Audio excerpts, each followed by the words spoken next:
Hello दोस्तों, I welcome you all to my YouTube channel a Gurukul academy. आप सभी दोस्तों का फिर से स्वागत है हमारे YouTube channel a Gurukul academy पे। जैसा कि दोस्तों पिछले क्लास में हम लोग ने है ना image formation by A concave mirror देखा था, है ना, जिसमें 6 केस हम लोग पढ़े थे। आज हम लोग image formation by convex mirror देखेंगे, जिसमें आपको 2 केसेस पढ़ने हैं। तो आइए बिना समय गवाए हुए हम लोग image formation by a convex mirror देखते हैं। तो जो बच्चे यह वीडियो फर्स्ट टाइम देख रहे हैं उनसे काइंडली रिक्वेस्ट है कि वो मेरे प्लेलिस्ट में जाएं और एक एक करके सारे वीडियोस को देखते हुए तब इस पार्ट पे आए दोस्तों, ठीक है। तो आपको नॉलेज और बहुत बेहतर जानकारी मिलेगी और सारी चीज़ें आपको समझ में आना शुरू होगा, है ना। तो आइए image formation by a convex mirror देखेंगे हम लोग। तो हेडिंग दीजिएगा, है ना, image formation by a convex mirror. Case 1 में सबसे पहले तो आप तो जानते हैं कि सर ये मेरा अगर इनर साइड पेंटेड और पॉलिश्ड हो और रिफ्लेक्शन इसके आउटर सरफेस से हो रहा होगा तो ऐसे मिरर को हम लोग कहते हैं कॉन्वेक्स मिरर। ये आपका पोल हो गया दोस्तों, ये आपका फोकस हो गया और ये आपका सेंटर ऑफ कर्वेचर। तो पहला केस आप लोग लिखेंगे, व्हेन एन ऑब्जेक्ट, है ना, इज केप्ट एट इन्फिनिटी, या फिर इसी को एक और नाम से जाना जाता है beyond, between infinity and pole of the mirror.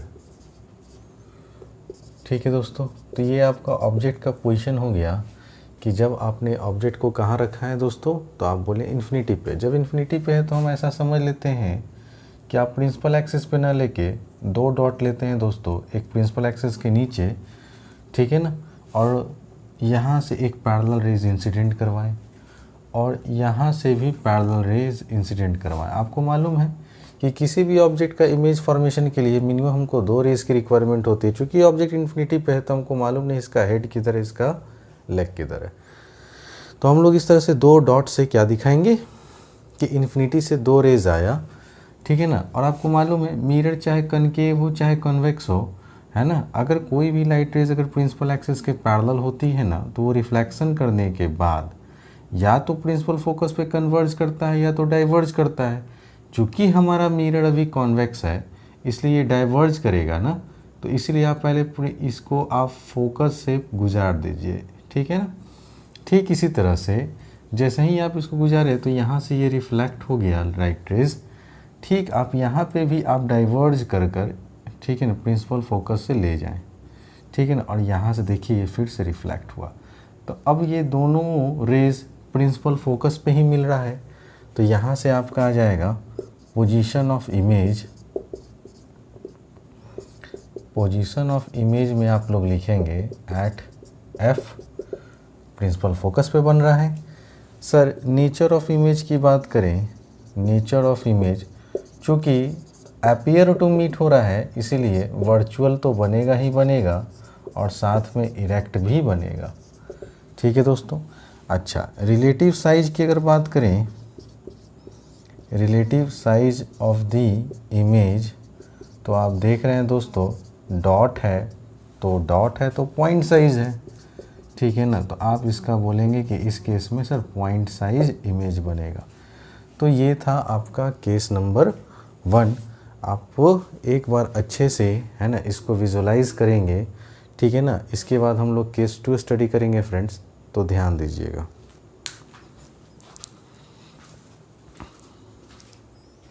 हम लोग केस 2 डिस्कस करते हैं कि सर जब हम लोग ऑब्जेक्ट को, है ना, बियॉन्ड पी रखें, पोल से पहले रखें या इन्फिनिटी और पोल के बीच में कहीं रखें। तो मान लीजिए हमने यहाँ पे रख दिया। अब आपको मैंने बता रखा है कि सर किसी भी ऑब्जेक्ट का अगर ये डायग्राम बनाना है ना तो उसके हेड से 2 रेज निकालेंगे। एक रेज प्रिंसिपल एक्सिस के पैरेलल इंसिडेंट करवाएंगे जो, है ना, रिफ्लेक्शन करने के बाद या तो कन्वर्ज करता है या तो डाइवर्ज करता है, लेकिन चूंकि मिरर हमारा कॉन्वेक्स है इसलिए डाइवर्ज कर कर प्रिंसिपल फोकस से पास किया। तो आप यहाँ से पहले ही आप डाइवर्ज करके प्रिंसिपल फोकस से रेज को गुजार दीजिए और फिर यहाँ से रिफ्लेक्ट करवा दीजिए। दूसरा आपको क्या बोले थे सर कि दूसरा भी रेज जो होगा ना वो ऑब्जेक्ट के हेड से ही निकालेंगे, लेकिन सेंटर ऑफ कर्वेचर के अलॉन्ग इंसिडेंट करवाएंगे।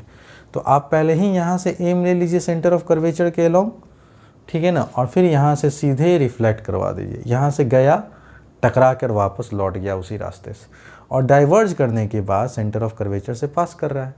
तो दोनों लाइट रेज यहाँ मिल रहा है ना दोस्तों, है ना। तो एक्चुअल इंटरसेक्शन तो हुआ नहीं, appear to meet at a point हुआ। तो इस केस में जो इमेज बन रहा है वो वर्चुअल एंड इरेक्ट बन रहा है। जहाँ भी आप डॉटेड लाइन देखते हो वहाँ पे वर्चुअल एंड इरेक्ट बनेगा।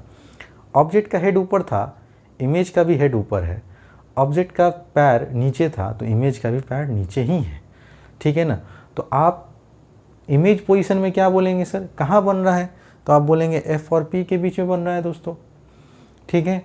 तो इमेज पोजीशन हो गया बिटवीन एफ एंड पी, ठीक है। उसके बाद आपने क्या बोला सर, नेचर कैसा है, तो देख ही रहे हैं वर्चुअल एंड इरेक्ट है और स्मॉलर देन दी ऑब्जेक्ट है। तो उम्मीद करता हूँ दोस्तों आपको यहाँ तक की बातें समझ में आ गया होगा, ठीक है। अब यहाँ से दो कंक्लूज़न हम लोग विड्रॉ करेंगे।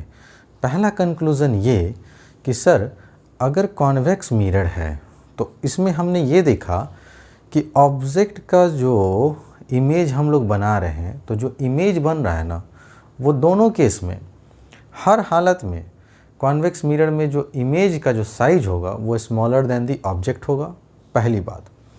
दूसरी बात कि नेचर जो होगा कॉन्वेक्स मिरर में जो इमेज बनेगा वो ऑलवेज वर्चुअल एंड इरेक्ट ही होगा दोस्तों। बात समझ रहे हैं ना, ठीक। कॉन्केव मिरर के केस में आपको क्या बताया गया कि कॉन्केव मिरर के केस में अगर आपने देखा होगा तो आपने नोटिस किया होगा कि कई जगह इमेज का जो हाइट है ना वो ऑब्जेक्ट के हाइट से छोटा आ रहा है, कहीं इक्वल साइज का आ रहा है और कहीं बहुत बड़ा हो जा रहा है ना। तो कॉन्केव मिरर में जो इमेज का जो हाइट होता है वो स्मॉलर देन दी ऑब्जेक्ट हो सकता है, इक्वल या same size of the object हो सकता है, या फिर हाईली मैग्नीफाइड इमेज बनता है। तीनों तरह का इसमें आपको ऑब्जेक्ट का इमेज बनता है दोस्तों। फिर आपने देखा कि कॉन्केव मिरर में 5 केस ऐसा था जिसमें रियल एंड इन्वर्टेड बन रहा था, लेकिन एक सिंगल केस ऐसा था जो काफ़ी इंपॉर्टेंट है आपके point examination point of view से, जब ऑब्जेक्ट को एफ और पी के बीच में रखे थे। तो आपने देखा था सर वर्चुअल के साथ हाईली मैग्नीफाइड बना था दोस्तों। इसीलिए कॉन्केव मिरर में रियल इमेज भी बन सकता है और वर्चुअल इमेज भी बन सकता है। आप बात समझ रहे हैं ना।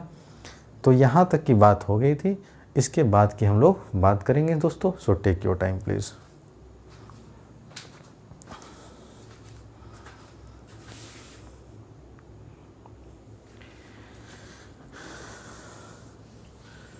आइए दोस्तों, ठीक है ना।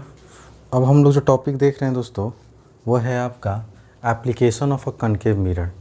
आखिर क्या यूजेस है कॉन्केव मिरर का, किस किस जगह यूजेस है, उसमें से जो मोस्ट 3 जो इम्पॉर्टेंट जो थे ना दोस्तों, जो एग्ज़ाम में डायरेक्ट पूछ लिए जाते हैं वही मैं करवा रहा हूँ।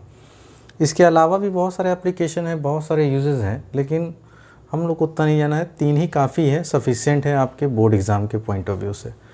सबसे पहले कॉन्केव मिरर का हम लोग एज अ रिफ्लेक्टर के रूप में इस्तेमाल करते हैं। किस रूप में दोस्तों, एज अ रिफ्लेक्टर, जो लाइट को रिफ्लेक्ट करता हो, ठीक है। तो जनरली अब देखिए रिफ्लेक्टर के रूप में कहाँ कहाँ इस्तेमाल होता है, तो मोटर हेडलाइट्स में जितने भी व्हीकल्स होते हैं उनके जो हेडलाइट होते हैं उसमें कॉन्केव मिरर का यूज़ होता है। टॉर्चेज़ में होता है, सर्च लाइट में होता है, जंगल में देखते हैं ना गार्ड वगैरह जो है कोई मिस कर गया तो उसको खोजने के लिए जो सर्च लाइट होता है वो ऑपरेशन चलाता है ना, या कोई कैदी भाग जाता है तो उसको रात में जो है टॉर्च से या सर्च लाइट से उसको देखा जाता है। बड़ा सा फोकस होता है जो बहुत सारे एरिया में कवर होता है। इन सभी में आप देख रहे होंगे कि कॉन्केव मिरर का इस्तेमाल एज अ रिफ्लेक्टर के रूप में किया जाता है to produce an intense parallel beam of light, है ना। ताकि क्या प्रोड्यूस करे दोस्तों, एक पैरेलल बीम ऑफ लाइट, है ना। Intense parallel of beam of light मतलब बंडल ऑफ रेज एक ही स्ट्रेट लाइन में क्या करे, इमिट करे। तो व्हेन, अब ऐसा क्यों होता है कि पैरेलल बीम ऑफ लाइट ही, है ना, निकलता है सर, है ना, सोर्स ऑफ ऑब्जेक्ट के लाइट से। तो ये देखिए कि जब किसी भी बल्ब को अगर आप प्लेस्ड कर देते हैं, रख देते हैं कहाँ पे, at the focus of a concave mirror, तो अगर किसी भी है ना सोर्स ऑफ लाइट को अगर आप बल्ब जो है उस बल्ब को अगर आप प्रिंसिपल फोकस पे रख देंगे ना, the beam of light from the bulb है ना after reflecting from the concave mirror goes as a parallel beam. तो जाहिर सी बात है बल्ब जलेगा और लाइट जो होगा इंसिडेंट होगा कनकेव मिरर पे, ठीक है ना। और इंसिडेंट होने के बाद आप सारा का सारा रेज जो होगा ना वो इंसिडेंट करेगा, ठीक है, जब आप प्रिंसिपल फोकस पे रख रहे हैं। और रिफ्लेक्शन होने के बाद सारे रेज एकदम स्ट्रेट लाइन में प्रिंसिपल एक्सिस के पैरेलल हो जाएगा और एक बीम ऑफ रेज निकलेगा, जिसकी वजह से मोटर व्हीकल के आगे जो भी रास्ते हैं गाड़ी के आगे वो आपके साफ साफ विजिबल होते होंगे। तो जो लड़के बाइक चलाते हैं जो या कार में बैठे हैं, कभी सफ़र किए हैं, तो वो ये चीज़ देखे होंगे, है ना, कि पूरी अंधेरा रहने के बाद भी पूरा रोड हमको साफ साफ दिखता है।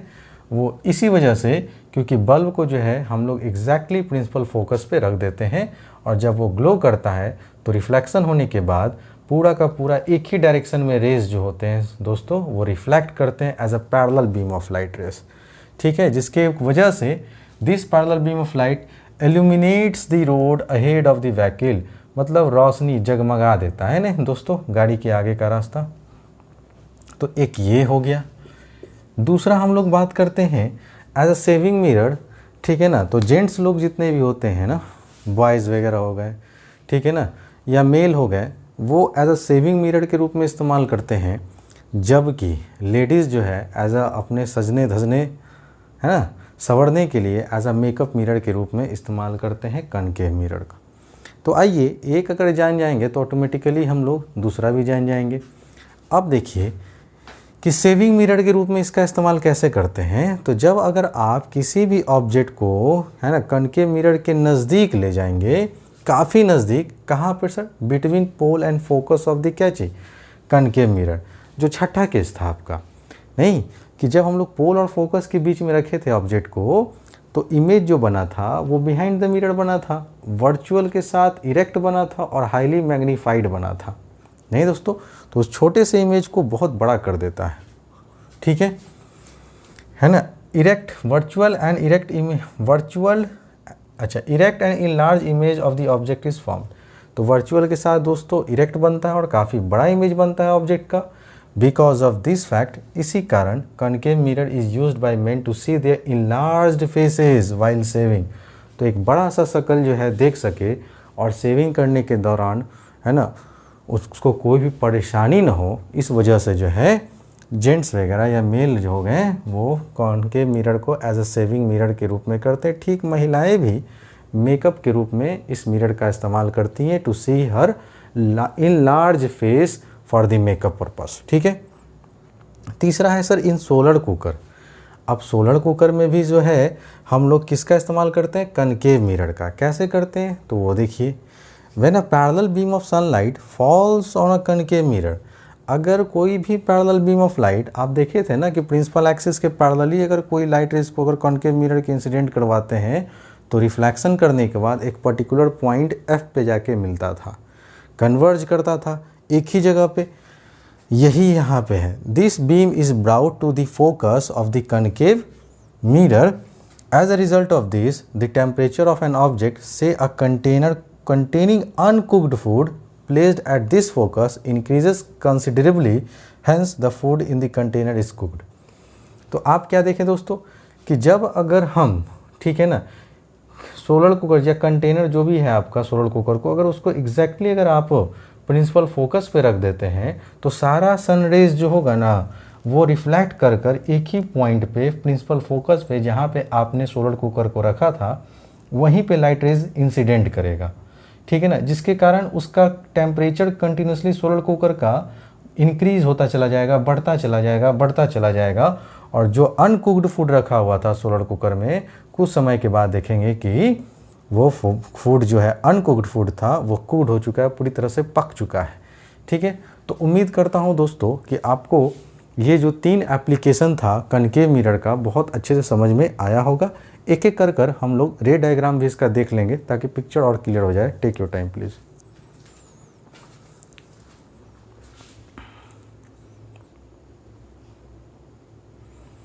आइए फ्रेंड्स, ठीक है ना। पहला जो क्वेश्चन था, एज अ रिफ्लेक्टर के रूप में जो है किस तरह से कॉन्केव मिरर जो है पैरेलल बीम ऑफ रेस को एक ही डायरेक्शन में इंसिडेंट करता है। तो उसके लिए आपको बताया गया था कि आप उस सोर्स ऑफ लाइट को आप प्रिंसिपल फोकस पे रख दें। जैसे ही आप प्रिंसिपल फोकस पे रखेंगे तो इससे रोशनी निकलेगा और मिरर पे टकराएगा। देखिए ये इंसिडेंट किया, प्रिंसिपल एक्सिस के पैरेलल हुआ। फिर ये दूसरा रेस भी इंसिडेंट हुआ, ये भी प्रिंसिपल एक्सिस के पैरेलल हुआ, है ना। और ठीक इसी से तीसरा रेस यहाँ दिखा रहे हैं दोस्तों, फिर ये पैरेलल इंसिडेंट हुआ। फिर ये चौथा इंसिडेंट किया, मिरर से टकराने के बाद रिफ्लेक्ट हुआ, और सारे रेस देख रहे हैं ना। तो ये आपका बन रहा है सिचुएशन पैरेलल, है ना, बीम ऑफ लाइट, है ना, इमिट्स करता है दोस्तों। इस वजह से व्हीकल के आगे का सारा रोड हमको विजिबल होता है। अच्छा सर, कनकेव मिरर का सेविंग और मेकअप मिरर के लिए क्यों इस्तेमाल करते हैं? तो आपको बताया गया था कि जब आप अगर अपने सरफेस को जो है प्रिंसिपल फोकस और पोल के बीच में रखेंगे ना, तो देखिए आपके फेस का कितना बड़ा इमेज बनेगा। तो आपको एक बहुत क्लियर पिक्चर व्यू मिलेगा, है ना, एकदम क्रिस्टल क्लियर आपको व्यू मिलेगा, जिससे आप सेविंग करेंगे तो आसानी से आप अपने बियर्ड को सेव कर सकते हैं। और जो लेडीज़ हैं वो अपने मेकअप का सामान अपने चेहरे पे अच्छे से लगा सकती हैं। जबकि सोलर कुकर के केस में देख लीजिए कि हमने क्या किया, एक कॉन्केव मिरर लिया और ये सारे के सारे सनरेज हैं, सारे के सारे क्या हैं दोस्तों, सनरेज हैं, जो पैरेलली इंसिडेंट कर रहा है कॉन्केव मिरर पे। और आप देख रहे हैं ना कि जो अगर पैरेलली इंसिडेंट करता है वो एक ही पॉइंट पे सारा का सारा रेज रिफ्लेक्ट होने के बाद कन्वर्ज हो रहा है सोलर कुकर पे, जिसके अंदर जो फूड है आइटम वो रखा गया है। तो टेम्परेचर इसका इंक्रीज़ करेगा, और टेम्परेचर जैसे जैसे राइज करेगा ना, तो इसके अंदर जो अनकुक्ड फूड था वो पक कर तैयार हो जाएगा। तो अब हम आपको मैंने थ्योरेटिकल भी दिखा दिया और डायग्रामेटिकली भी दिखा दिया दोस्तों, ठीक है। अब एक तीसरा बच गया प्रैक्टिकली, है ना। तो वो आप लोग घर पे अगर ऐसा सामान है तो आप कर सकते हैं दोस्तों। Take your time please.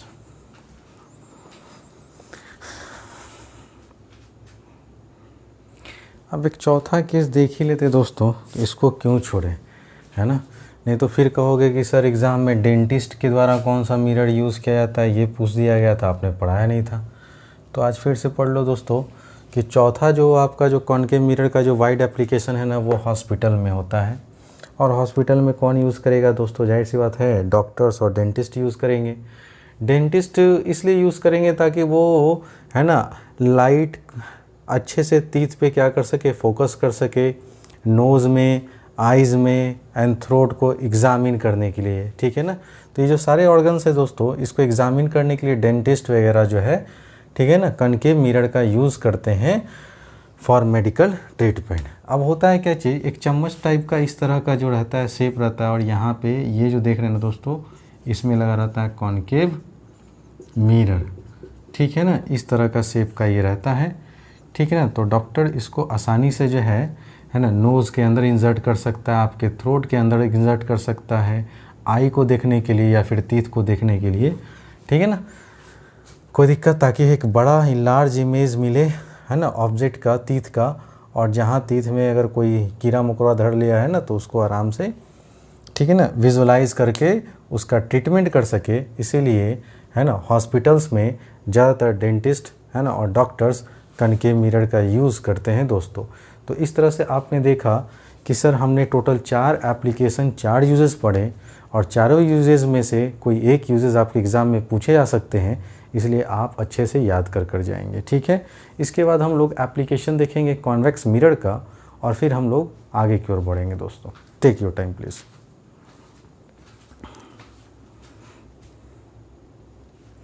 आइए फ्रेंड्स, अब हम लोग देखते हैं कॉन्वेक्स मिरर का एप्लीकेशन, कि कॉन्वेक्स मिरर का कहाँ कहाँ यूज़ होता है और इसका क्या यूजेस है। तो सबसे पहले कॉन्वेक्स मिरर का हम लोग इस्तेमाल करते हैं रियर व्यू मिरर इन व्हीकल्स, या इसको ड्राइवर मिरर के नाम से भी जाना जाता है। तो जो भी बड़े बड़े व्हीकल्स होते हैं या छोटे मोटे व्हीकल्स होते हैं, चाहे वो स्कूटी ले लो, चाहे वो 2 व्हीलर ले लो, या 4 व्हीलर ले लो, 6 व्हीलर ले लो, आप देखते हो उसके साइड में जो फिगर माउंटेड होता है वो दरअसल कौन सा मिरर होता है दोस्तों? तो आप बोलेंगे कॉन्वेक्स मिरर। कौन सा मिरर होता है? Convex mirror. अब ये कॉन्वेक्स मिरर को ही रियर व्यू मिरर के रूप में क्यों इस्तेमाल करते हैं मोटर व्हीकल्स या सिंपली बाइक्स वगैरह में, तो उसके पीछे रीज़न है दोस्तों। क्या रीज़न है वो देखिए कि convex mirror is used as a rear view mirror in vehicle because this mirror forms an erect and diminished image of the object behind the vehicle. तो आप क्या देखते हैं कि जो मिरर में जो आप इमेज देखते रहते हैं ना, पीछे व्हीकल के जो पीछे कोई गाड़ी आ रहा है, कोई पर्सन आ रहा है, तो एक तो उसका सीधा इमेज बनता है और छोटा इमेज बनता है। तो जाहिर सी बात है कि आपके व्हीकल के पीछे जो फील्ड ऑफ व्यू होगा ना, वो काफ़ी लार्ज एरिया कवर करेगा। इसलिए आप बहुत बड़े ट्रैफिक जो आपके पीछे है ना, उसको आप बहुत अच्छे से एक छोटे से मिरर में ही आप देख सकते हैं। लेकिन याद रखिएगा, है ना, जो आप पीछे जिस ऑब्जेक्ट को देख रहे हैं, ठीक है ना, उसका वो एक्चुअल डिस्टेंस नहीं दिखता है ना। तो आप कभी नहीं पता कर सकते हैं कि वो हमसे कितना दूरी पे है, समझ रहे हैं ना दोस्तों। वो अपरेंट दिखता है, वो काल्पनिक दिखता है, समझ में आया। लेकिन चूंकि कॉन्वेक्स मिरर का व्यू जो होता है वो काफ़ी लार्ज एरिया को कवर करता है, इरेक्ट के साथ डिमिनिश्ड इमेज बनाने की वजह से ड्राइवर जो है वो प्रीफर करता है कॉन्वेक्स मिरर, या इसको कहा जाता है रियर व्यू मिरर, और इसको एक और नाम से जानते हैं, ड्राइवर मिरर के भी नाम से जानते हैं दोस्तों। उम्मीद करता हूं कि आपको ये बहुत अच्छे से समझ में आ गया होगा। ये क्वेश्चन सीबीएसई का one of the best question है, why rear view mirror is used in vehicles. ठीक है, तो आप इसको स्टार मार्क करके वेरी वेरी इंपॉर्टेंट कर दीजिएगा दोस्तों। कॉन्वेक्स मिरर में अगर ये क्वेश्चन नहीं आए, ऐसा हो ही नहीं सकता है। ठीक है, अब देखिए इसको मैं एक्सप्लेन कर रहा हूँ जो लिखा हूँ। बात वही है जो मैंने कहा आपको कि convex mirror is used as a rear view mirror in vehicle because this mirror forms an erect and diminished image of the object behind the vehicle since the image of the object formed is small in size so the field of view is increased. ठीक है ना दोस्तों, तो पीछे का जो view है ना वो बढ़ जाता है। It means the driver of the vehicle can see the traffic over large area, है ना, बिहाइंड हिज व्हीकल। तो अपने वाहन के पीछे का बहुत बड़े एरिया को वो कवर कर सकता है, देख सकता है एक छोटे से मिरर में। इस वजह से रियर व्यू मिरर का इस्तेमाल करते हैं as a convex mirror. Convex mirror का इस्तेमाल करते हैं as a rear view mirror. ठीक है, दूसरा है दोस्तों कि आप देखते हैं रोड के किनारे जो है बहुत सारा जो है स्ट्रीट लैंप लगा रहता है, तो स्ट्रीट लाइट के रूप में भी कॉन्वेक्स मिरर रहता है, क्योंकि ये लाइट को डाइवर्ज करता है, स्प्रेड करता है इन ऑल डायरेक्शन, ताकि लार्ज एरिया को वो कवर कर सके, लाइट अप कर सके। तीसरा, बड़े बड़े शॉपिंग मॉल्स में या शॉपिंग स्टोर्स में भी देखेंगे ना, तो एक मिरर बीच में टांगा रहता है। वो देखने से बहुत छोटा मिरर होता है दोस्तों, लेकिन वो बहुत लार्ज एरिया को वो कवर करता है, और उसमें भी यही रीज़न है कि इरेक्ट और डिमिनिश्ड इमेज होने के कारण फील्ड ऑफ व्यू बहुत ज़्यादा मिलता है। तो आप एक सिंगल कॉन्वेक्स मिरर में से भी आप, है ना, पूरे कस्टमर की एक्टिविटी को आप देख सकते हैं। ठीक है ना, तो जहाँ आप अगर आप बैठे हुए हैं वहाँ पे कॉन्वेक्स मिरर को लटका दीजिए, बस आपको ऊपर करके देखना है कि कौन कस्टमर क्या एक्टिविटी कर रहा है, क्या नहीं कर रहा है, तो आप 24 घंटा उस पर नज़र रख सकते हैं। ठीक है ना, कॉन्वेक्स मिरर का इस्तेमाल शॉपिंग स्टोर्स में, बड़े बड़े मॉल्स में, है ना, किया जाता है, ताकि हम लोग कस्टमर की एक्टिविटीज़ को बराबर चेक करते रहें। ठीक है दोस्तों, तो इस तरह से देखा कि मैंने कॉन्केव मिरर और कॉन्वेक्स मिरर पूरा का पूरा मैंने क्या किया दोस्तों, ख़त्म कर दिया थ्योरेटिकल पोर्शन। अगले क्लास में हम लोग बहुत सारी चीज़ें देखेंगे जो न्यूमेरिकल, है ना, के टर्म से काफ़ी इम्पॉर्टेंट होंगे। ठीक है ना, तो जो बच्चे अभी तक, है ना, सारे प्लेलिस्ट के वीडियोस नहीं देखते आए ना, तो वो काइंडली जाएं और ट्रस्ट करो दोस्त मेरे ऊपर, और ई गुरुकुल एकेडमी को अगर सब्सक्राइब नहीं किए हैं ना आप लोग, तो आप लोग कृपया करके उसको सब्सक्राइब करें। मैक्सिमम से मैक्सिमम अपने दोस्तों के साथ शेयर करें। ठीक है ना, उन्हें बताएं कि ई गुरुकुल एकेडमी के बारे में, है ना, बहुत अच्छे ढंग से पढ़ाई होता है दोस्तों। जिस तरह से मैं ऑफलाइन क्लास लेता हूँ ना, एग्जैक्टली सिमिलर मैनर में मैं ऑनलाइन क्लास ले रहा हूँ। ऐसा आप देख लीजिए अपने सिलेबस में कि कौन सा चीज़ हमने आपको छोड़ा है, एक भी चीज़ नहीं छोड़ा है दोस्तों, है ना। पूरा का पूरा एनसीईआरटी पैटर्न को फॉलो करते हुए, ठीक है ना, जो हमको लगा कि पढ़ाना देना चाहिए, ठीक है ना, एक लड़के को नॉलेज होना चाहिए, जो भी आईआईटी का या मेडिकल का, नीट का वगैरह का तैयारी कर रहे हैं, उन सब के लिए। ठीक है दोस्तों, तो अगर वाकई में दोस्तों अगर मेरा मेहनत अच्छा लग रहा हो, पसंद आता हो, तो मेरा मेहनत के लिए बस लाइक करते रहिए, कमेंट ज़रूर कीजिए। हम बार बार यही कहते हैं, अगर किसी भी बच्चे को, फिर से मैं बोल रहा हूँ, किसी भी बच्चे को कोई भी प्रॉब्लम हो रहा है, चाहे वो मैथ का हो, चाहे वो फिज़िक्स का हो, चाहे वो केमिस्ट्री का हो, तो अगर अभी फिज़िक्स में पढ़ा रहा हूँ और फिज़िक्स में किसी को प्रॉब्लम है, तो कमेंट बॉक्स में जाएँ, अपना क्वेश्चन वहाँ टाइप कर मुझे सेंड करें, कमेंट करें, तो मैं वहाँ देखूँगा। जब प्रॉब्लम 10-12 हो जाएंगे ना, तो इकट्ठा मैं उसको लेकर एक डाउट क्लास में शेयर कर दूँगा, स्टूडेंट डाउट के, है ना, से समझ रहे हैं ना आप बढ़िया से। इसलिए आप लोग पर्सनल व्हाट्सअप मैसेज ना करें, ठीक है ना। तो उससे क्या होता है ना कि एक ही लड़का या लड़की को नॉलेज मिल पाता है, बाकी सबको तो नॉलेज नहीं मिल पाएगा। हो सकता है कि इस तरह के प्रॉब्लम जो होंगे बहुत सारे बच्चे को होते हैं, तो हम मुझे एक एक करके सारे बच्चे को प्रॉब्लम सॉल्व नहीं कर पाएंगे, और ये पॉसिबल भी नहीं है, ठीक है ना। तो इसलिए एक जगह एक वीक में एक डाउट कलेक्ट कीजिए, है ना, और कमेंट बॉक्स में जाइए, जो भी आप वीडियो देख रहे हैं मेरे प्लेलिस्ट से, चाहे वो मैथ का देख रहे हैं तो मैथ के उस पर्टिकुलर वीडियो में जाइए, वहाँ पे कमेंट कीजिए, है ना, उससे रिलेटेड जो क्वेश्चन है ना आप वही पूछें, ठीक है ना। तो आपको उसके नीचे उसका आंसर रिप्लाई में मिल जाएगा, एनी हाउ मिल जाएगा आपको, ठीक है। तो उम्मीद करता हूँ दोस्तों अभी तक का जो पढ़ाया गया है ना वो आपको बहुत अच्छा लगा होगा और पसंद भी आ रहा होगा। और अगर वाकई में पसंद आ रहा है दोस्तों, तो यार कंजूसी नहीं करना लाइक करने में, ठीक है ना। तो लाइक कीजिए, दबा के लाइक करो दोस्तों, ठीक है। मिलते हैं अगले क्लास में न्यूमेरिकल के साथ, और उम्मीद करूँगा कि अगर अगले क्लास में जब आप लोग आएँ तो बाकायदा पूरे नोट्स को रिवाइज़ कर आएँ, ठीक है ना, क्योंकि पूरा का पूरा साइन कन्वेंशन आपके दिमाग में होना चाहिए।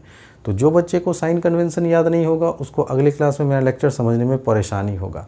इसलिए एज अ होमवर्क मैं आपको ये कहना चाह रहा हूँ, ठीक है ना, और सजेस्ट करूँगा कि आप जो है साइन कन्वेंशन एटलीस्ट देख कर आएँ, कॉनकेव मिरर का भी और कॉन्वेक्स मिरर का भी, कौन नेगेटिव कौन पॉजिटिव, कौन नेगेटिव कौन positive, object distance negative object distance negative, image distance negative या पॉजिटिव, ये पूरा करवाया है अच्छे से दोस्तों, है ना। उसको बार बार रिपीट करें।